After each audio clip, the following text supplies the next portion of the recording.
Oke, kita kembali lagi ke materi selanjutnya setelah keramik, yaitu adalah sintesis dan pabrikasi polimer. Di sini kita akan memulai dengan pengertian dulu polimerisasi.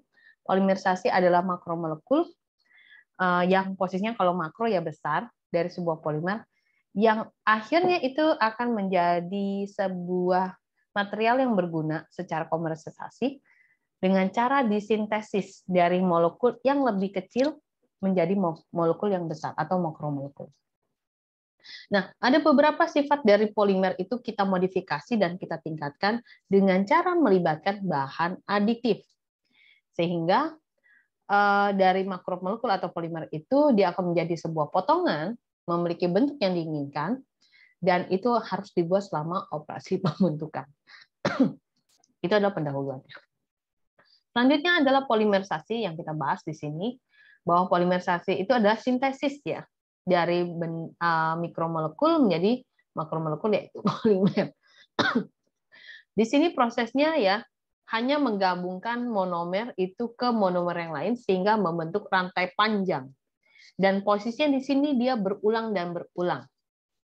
Umumnya bahan baku polimer sintetik ini berasal dari batu bara, gas alam maupun produk turunan dari minyak bumi itu sendiri.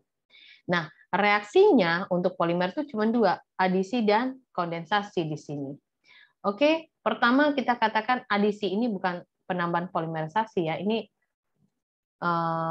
polimerisasi adisi ya.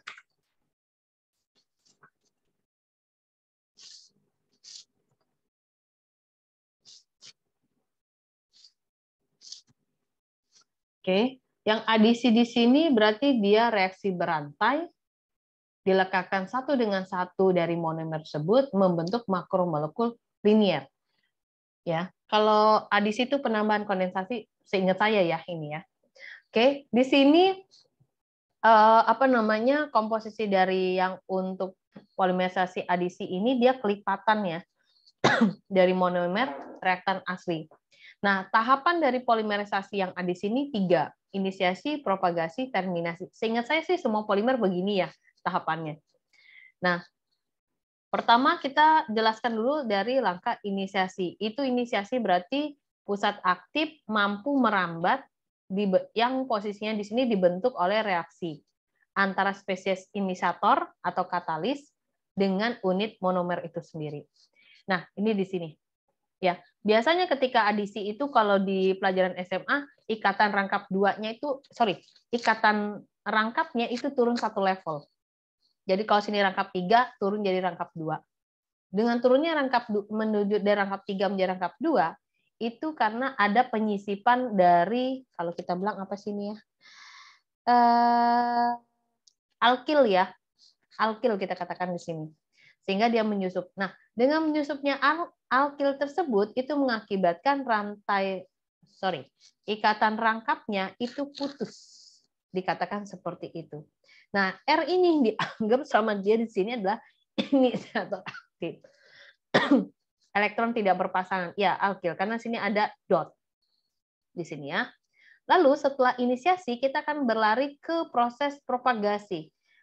Di sini propagasi itu melibatkan pertumbuhan dari linear rantai polimer dengan penambahan unit monomer yang tumbuh secara aktif. Seperti ini. Terus menjadi 4 ya di sini ya. Dia akan terus masuk seperti itu. Oke.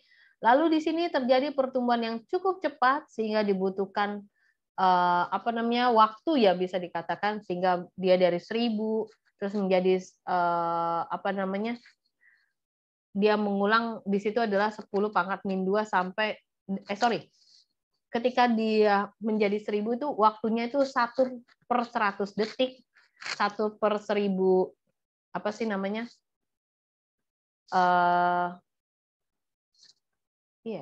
sebentar ya.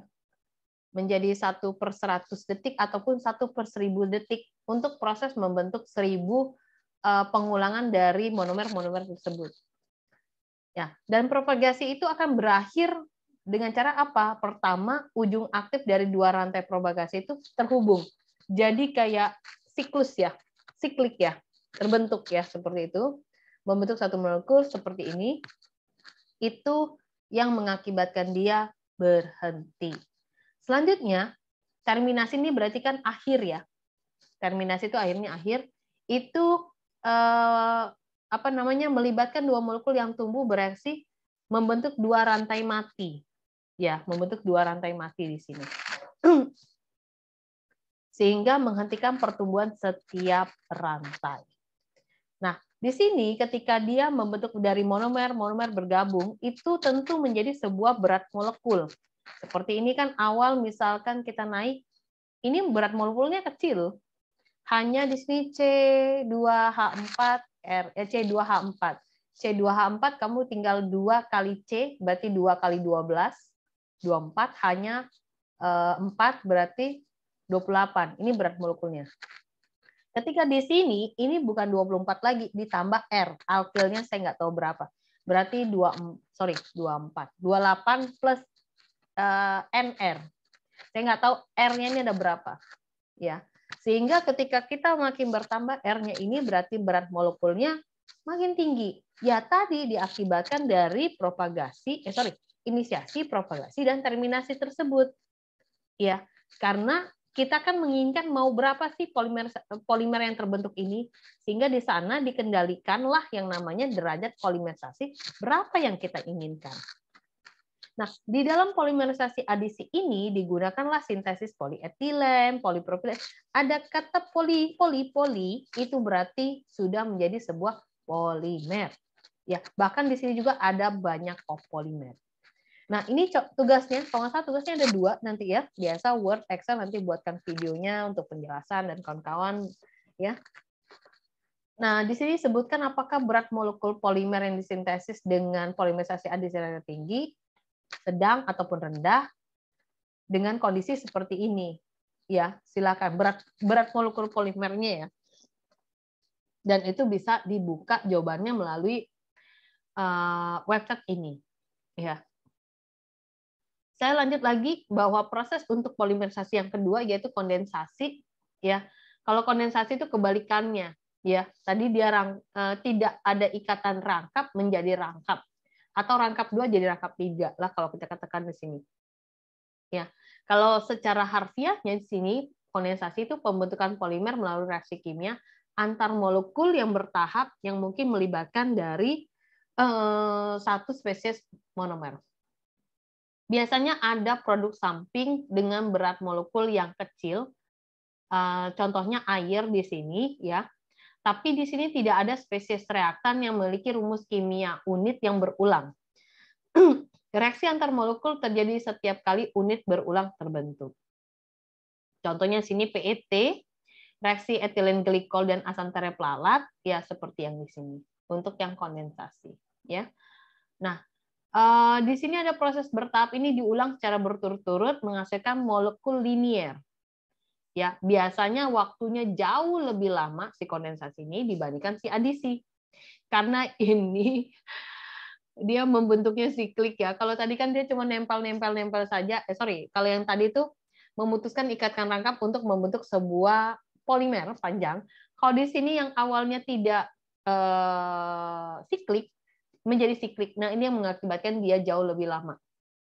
Nah, untuk reaksi sebelumnya di sini bisa dikatakan di etilen glikol sama tereptalat itu dia bifungsional.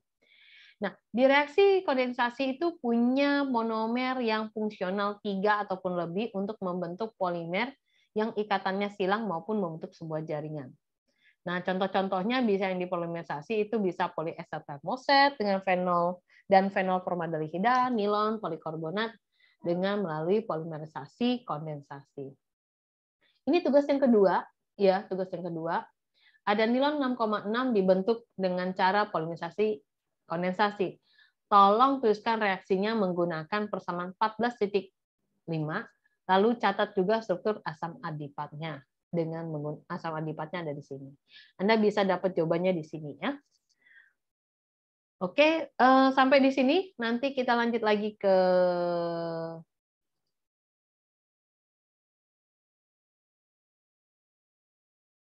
nanti kita lanjut lagi ya di sini ya. Kalau ngelihat dari tugas tadi itu ada adiktif dari polimer ini kita skip karena ini bisa Anda pelajari sendiri, yaitu ada filler, plasticizer, ya stabilizer, coloran, sama flame retardant. Kita akan dikit lagi di sini ya teknik pembentukan plastik. Sampai jumpa lagi di video selanjutnya. Bye bye.